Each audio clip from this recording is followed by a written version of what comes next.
આગળના જે લેક્ચરમાં તાલુકા વિશેની આપણે સમજ મેળવી તો જોયું કે તાલુકો કોને કહે છે. હે તમને આવડ્યું? બોલો ચલો, તાલુકો કોને કહેવાય? તો ઘણા બધા ગામ મળીને એક શું બને છે? તાલુકો. તો જે તાલુકો છે એના આજુબાજુના જે તાલુકા છે એને આપણે શું કહીશું? ફોર એક્ઝામ્પલ આપણે વાત કરી હતી કે આપણું જે ઘર છે તો એની આજુબાજુનું જે ઘર છે એને આપણે શું કહીશું? આપણું પડોશી ઘર. એવી જ રીતે આપણે જે પણ તાલુકામાં રહીએ છીએ કે જે પણ આપણો તાલુકો છે તો એની આજુબાજુના જેટલા પણ તાલુકા છે એને આપણે શું કહીશું? પડોશી તાલુકો. ઓકે. તો અહીંયા આપણે સમજૂતી જોઈ ચોપડીમાં, જ્યાં તમને પેલું એક લખશો આપણે તો આગળ હે કે જે રૂચનનું ઘર છે, બીજું રતનનું. તો એ પ્રમાણે તમારે પાના નંબર જે પણ તમારે 165 અને 166 એમાં મેં તમને કહ્યું હતું કે તમારા ગામની અને તાલુકાની વિગત ભરો. તો તમે લોકોએ ભરી દીધી હશે. ઓકે. અહીંયા હવે આપણે જોઈએ નોટમાં, તો દરેક ઇમેજની નોટ નીકાળીને આ પ્રમાણે સૂચના લખી દે. ઓકે. અને આપણે હવે જોઈશું વિકલ્પો.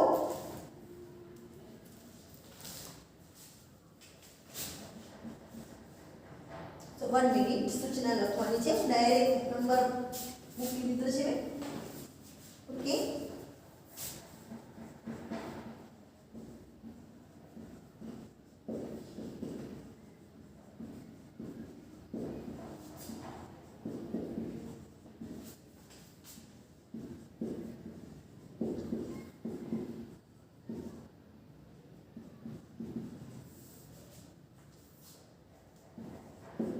નીચેના વિકલ્પોમાંથી સાચો વિકલ્પ શોધીને લખો. ઓકે.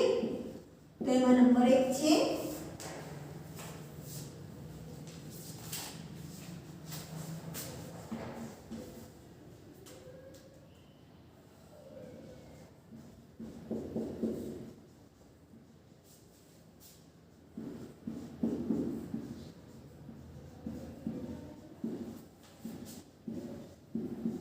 ઘણા ઘર ભેગા મળીને શું બને છે? આપણે આગળ જોયું કે ઘણા ઘર ભેગા મળીને શું બને છે? તો વિચારો ચલો. ગામ બને છે. તો બહુ બધા ઘર ભેગા થાય તો શું બને? ગામ બને. 2 નંબર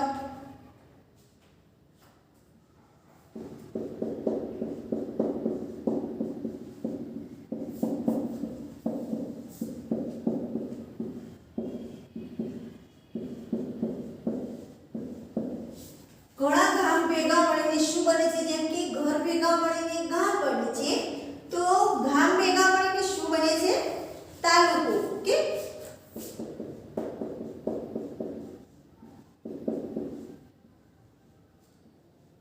નંબર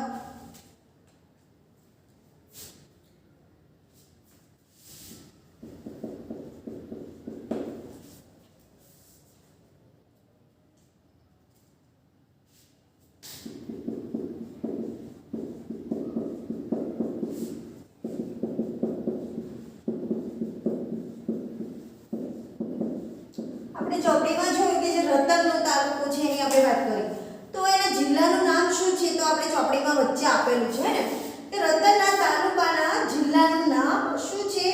તો શું લખ્યું હતું વચ્ચે? ચલો, વડોદરા. હે, વડોદરા જિલ્લો હતો અને એની આજુબાજુ જે તાલુકા આપેલા હતા. ઓકે. અને પછી 4 નંબર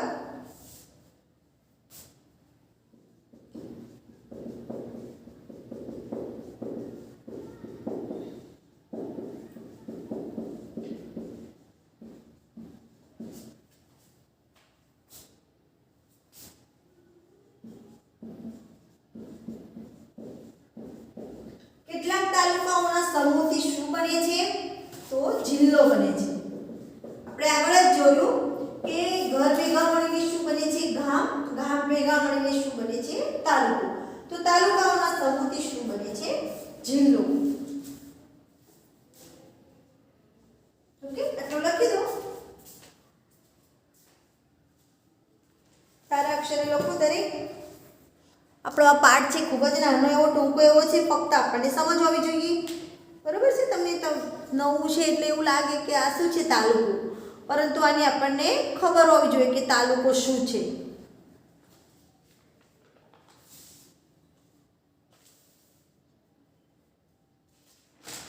લખાઈ ગયું? ઓકે. આપણે જોઈએ હવે ખાલી જગ્યા. ખાલી જગ્યા લખી છે ને? દરેકે જે પણ લખાવું છું દરેકે સારા અક્ષરે લખવાનું છે. આપણી ચોપડીમાં કેટલા બધા પાઠ છે, તો આપણે અત્યારે જે છેલ્લો પાઠ છે ત્યાં સુધી આવી ગયા. ઓકે, તો દરેકનું આટલા સુધી કમ્પ્લીટ જ હોવું જોઈએ, કોઈને બાકી ના રહેવું જોઈએ. હવે આપણી પરીક્ષાઓ પણ આવશે આગળ આવે ને, તો દરેકે ધ્યાન આપશો તો પરીક્ષા પણ આપણને કેવી લાગે, ઈઝી લાગશે.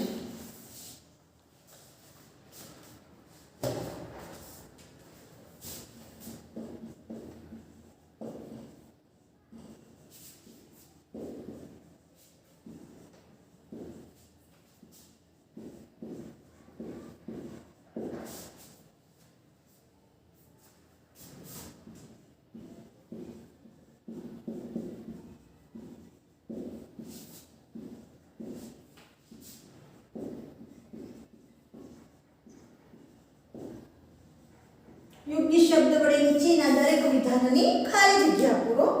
એમાં નંબર 1 છે આપણે એવી જ છે, આપણે ચોપડીમાં આપેલું છે બધું.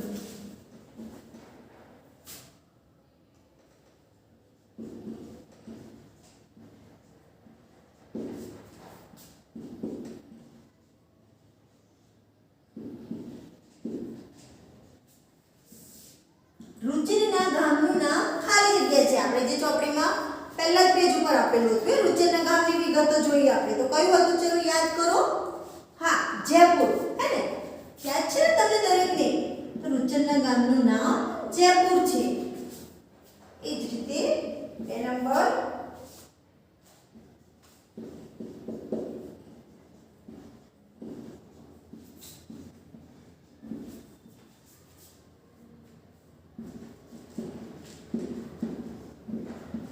ઘણા ઘર મળીને ખાલી જગ્યા બને છે. આપણે આગળ જોયું કે ઘણા ઘર મળીને શું બને છે, તો ગામ.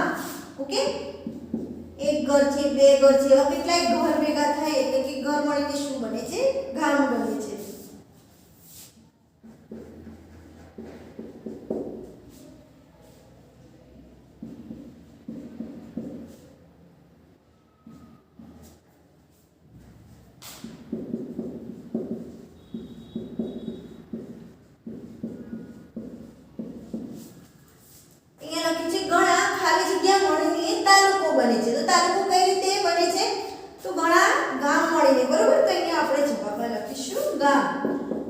એક ગામ, બે ગામ, એવા ગામ, થોડાક એવા ગામ મળીને શું બને છે, એક તાલુકો બને છે.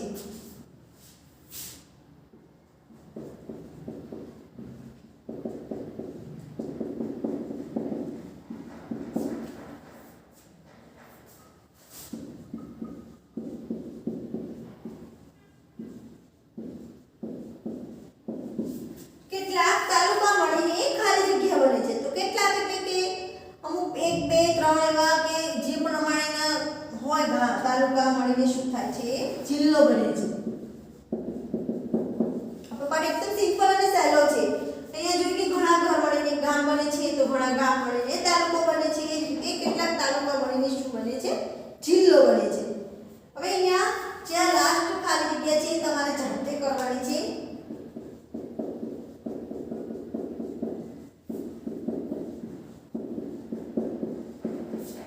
ઓકે, આવડે એવું છે ને? તમારા તાલુકાનું નામ ખાલી જગ્યા છે, કાં તો અહીંયા તમારા નહીં લખીશું તો આપણે મારા લખીશું. ઓકે ઓકે, મારા એટલે તમારા. ઓકે, અહીંયા હું બ્લેન્ક છોડું છું એ માટે કે તમારે તમારા ખુદનું લખવાનું છે. એટલે કે તમે જેટલા પણ બાળકો છો તો દરેકનો તાલુકો અલગ અલગ હશે. ઓકે, તો ક્યાંક કોઈકનો તાલુકો સરખો હોય પણ શકે, કદાચ જોડે રહેતા હોય તો, પરંતુ આ જવાબ તમારે દરેકે તમારી જાતે લખવાનો છે. કેમ કે મને તો ના ખબર હોય કે તમે બધા કયા તાલુકામાં રહો છો. તો અહીંયા મારા એટલે તમે છો. ઓકે, તો લખી દો સારા અક્ષરે.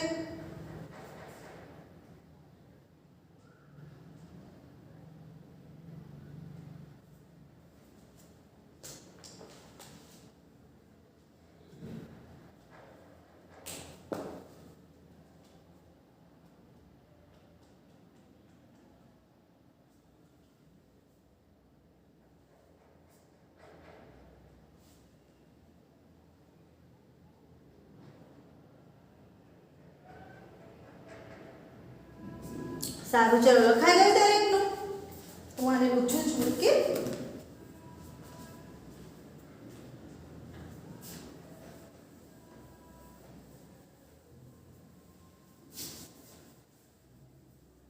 આપણે જોયા જવાબો. આપણે જે ચોપડીમાં છે એ પ્રમાણે વિકલ્પો જોઈએ. વિકલ્પોના પ્રમાણે અહીંયા ખાલી જગ્યા પણ છે, બરાબર? તો બધું સરખું જ છે, ખાલી એને આપણે વિકલ્પોમાં પૂછ્યું છે, અહીંયા મેં ક્યાંક ખાલી જગ્યામાં પૂછ્યું છે.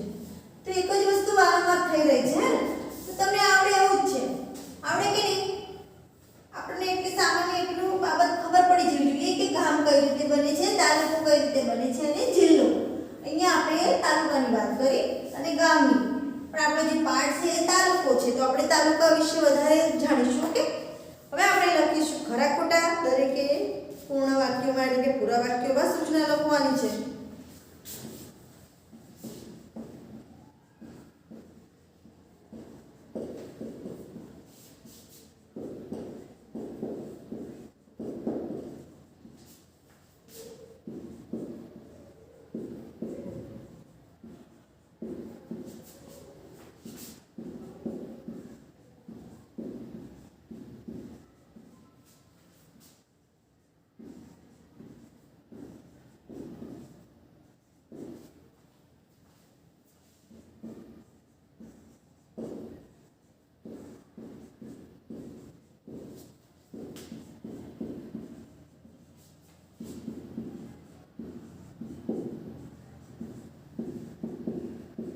નીચેના વિધાનોમાંથી સાચા વિધાન સામે ખરાની અને ખોટા વિધાન સામે ખોટાની નિશાની કરવાની છે. ઓકે, અહીંયા આપણે હું પહેલા બોલીશ, તમારે યાદ રાખવાનું છે.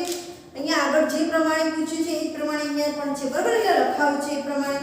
તો તમને આવડે એવું જ છે, તમારે મનમાં વિચારી રાખવાનું છે જવાબ કે શું આવે છે. ઓકે, તો અહીંયા નંબર 1 છે કે ઘરના સભ્યો ભેગા મળીને કુટુંબ બને છે.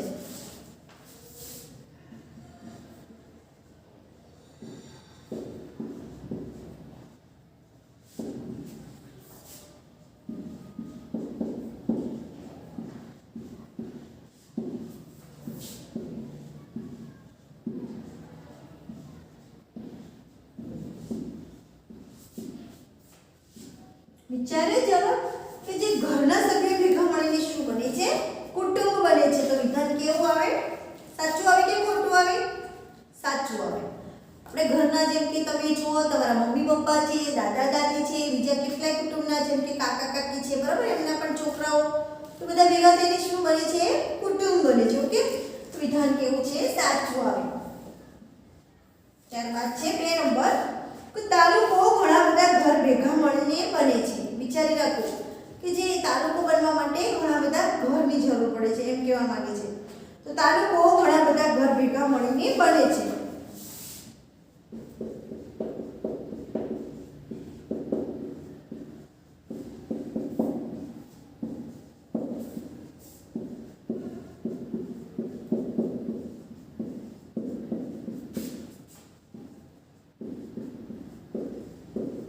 ચલો, સાચું આવે કે ખોટું?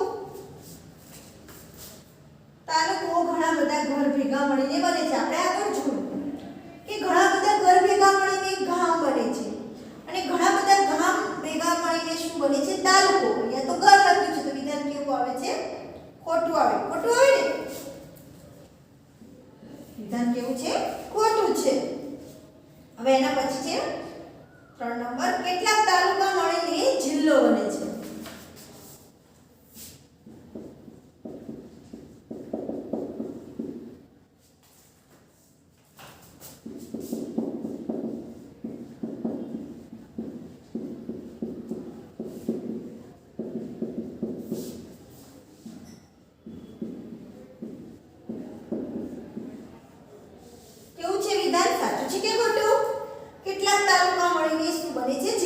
આપણે જ્યારે પાઠની શરૂઆત કરી ત્યારે મેં અહીંયા લખ્યું હતું બોર્ડ ઉપર હે ને કે ઘર મળીને શું બને છે? ગામ. ગામ ભેગા મળીને શું બને છે? તાલુકો. અને તાલુકા ભેગા મળીને શું બને છે? જિલ્લો. જો તમને એ ખબર હોય, એની સમજૂતી તમારામાં પાક્કી હોય તો આ વિધાન આવડી જાય. જુઓ તો અહીંયા કેટલાક તાલુકા મળીને શું બને છે? જિલ્લો. તો વિધાન કેવું છે? સાચું છે. ઓકે, અને પછી છે રૂચનના ગામનું નામ જયપુર છે.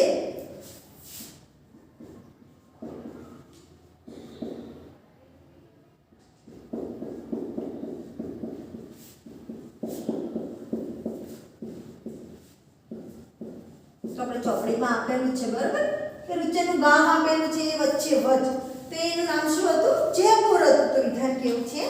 સાચું છે. દરેક સારા અક્ષરે નોટમાં લખી દો.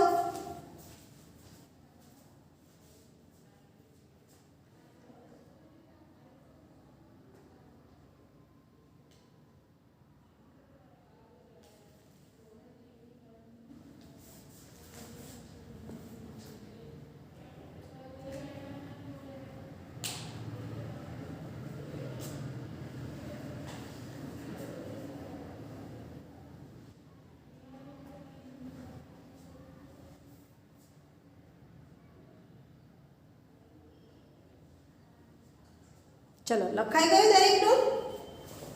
તો અહીંયા આપણે આજે જોયા વિકલ્પો, ખાલી જગ્યા અને ખરા ખોટા. તો તમારે આ હોમવર્કમાં પણ લખવાના છે.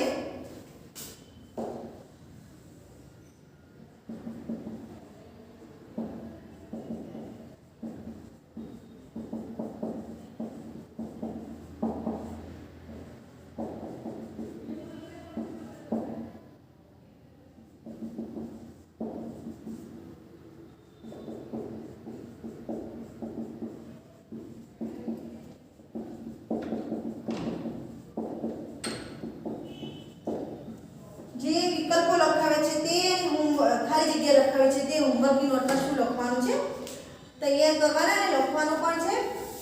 ખરા ખોટા છે એ વાંચવાનું છે બરાબર. એટલે કહેવાનો મતલબ કે જે પણ લખાયું છે બધું જ વાંચવાનું છે, પરંતુ જે વિકલ્પો અને ખાલી જગ્યાએ તમારી હોમવર્કની નોટ છે બનાવી છે ને તમે બધાએ, એમાં લખવાનું છે.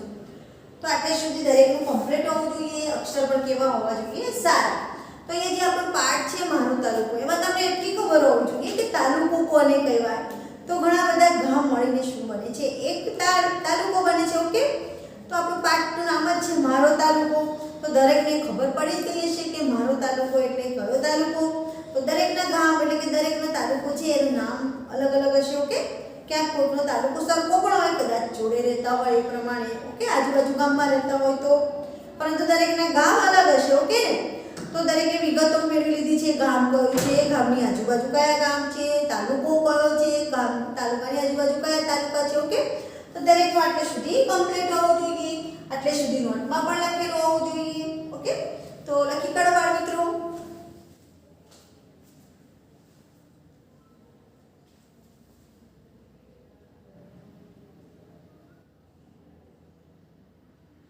આ જે પણ મેં હોમવર્ક લખાવ્યું છે તમારી જે ઈવીએસની નોટ છે એના લાસ્ટ પેજમાં તમને સૂચના આપેલી છે કે જે પણ હોમવર્ક લખાઈએ તો પાછળ લખવાનું, જેથી કરીને તમે હોમવર્ક ભૂલી ના જાઓ. ઓકે, તો આ જે હોમવર્ક લખાવ્યું છે એ તમે સારા અક્ષરે તમારી નોટમાં પણ લખી દો. ગમે ત્યારે પણ આપણે મળીશું તો તમારું હોમવર્ક ચેક કરવામાં આવશે. ઓકે, અને જે તમારી ગૂગલ મીટ હોય છે એમાં દરેક હાજરી આપો. અમે એમાં તમારી નોટ પણ માંગીશું કે ચલો બતાવો, તો બતાવવી પડે. મેં તમને કેટલી વખતે કહ્યું કે બાજુમાં રાખો. તો કોઈ પણ ટીચર કે સર મેમ જે પણ છે તમારી નોટ માગે તો તમે તરત બતાવી શકો, પરંતુ તમારે શોધવા જવું પડે છે. તો એવું થાય નહીં.